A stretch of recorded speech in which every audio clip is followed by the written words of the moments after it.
Hey everyone, welcome to our final project presentation. So for this final project, we made a zombie AI and a third-person shooter AI. As you can see, there's a zombie there. I didn't hide the health bar because I want to show where the zombie is. And as you can see, if I'm behind the wall, he won't be able to see me. And of course, I'm not in his front, so he won't be able to see me. Even though he's kind of facing towards here, but because I'm behind the wall, he's not be able to spot me. And if I get to the back of the zombie, he won't be able to see me as well. But if I go to the front of the zombie, then he will start to chase me and attack me. If I stopped, I'm within his stopping distance, then he will start to attack me like this. And if I'm too far from the zombie, he won't be able to see me as well. And if I kill the zombie, he will enter into his death state, and in his death state, which will activate his ragdoll system, and he will just perform. He will just be like a ragdoll, which when you shoot him, he will just fly up. And that's the zombie AI. As for how it's made, it's very simple. That's the other AI. Zombie AI basically is an animator state machine, which consists of 3 states. So initially you have walk state, which is basically the zombie wandering around, and when he sees a player, then you set the is running rule to true, and then he starts to chase the player he's running. And when the player is within the stopping distance, then he will start to attack the player, which plays the attack animation. And that's pretty much it. Of course, there's the transition back is so when player is out of the range of out of a certain range zombie for a certain time, like for example, I set it, I think I remember I set it to 10 seconds. So if player is outside the range which zombie can catch, and for like 10 seconds, then the zombie will back to the idle state because he can't catch up to the player. But unfortunately, I didn't add the sprint function to the player, so the player can hardly be out to lose the zombie. But that's not the point. The point is making a good AI.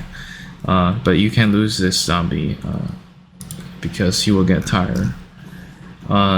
So let me just show the third-person shooter AI next.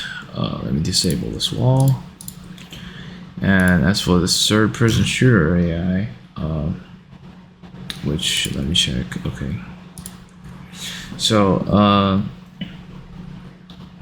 for the third-person shooter AI, let me set the state to idle first. This one I used a more complicated state machine, which is coded with C#. The state machine is basically using an enum and an interface, and that's pretty much about how to switching how the states are created, and then you just add functions to switch the states, which I'll show later. So for right now, the third-person shooter AI is idling. He's not doing anything. But if I go to the front of the character, then he will start following me, which is like chasing the player. And this is like the basic function. And for right now, like his stopping distance is equal to 0. That's why he's like one with me. But that's easy to fix. Like for example, I can set this to 3, then he will keep a distance with me at 3. And he also can pick up a weapon, which is like, so for example, if I make him like go through here, as you can see, he pick up a weapon. The weapon is on his back. And that's about the idling state and chase player state. So idling state, he will transition to chase player state when he sees the player.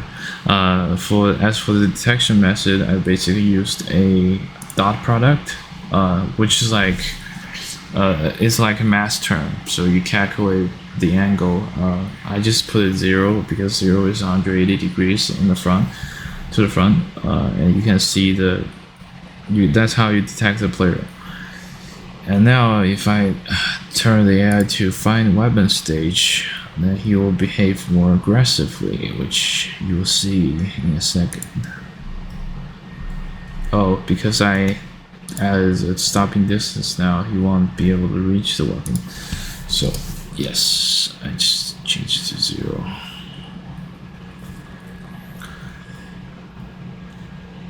And now as you can see, he will grab a gun and he will start shooting me, and I'm dead.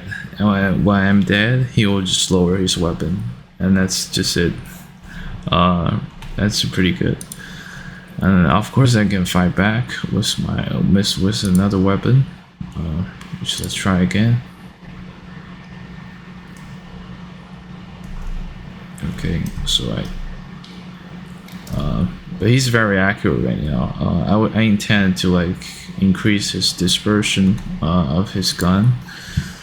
For example, if I come to here, I increase the dispersion to like 1, then his gun would be very inaccurate.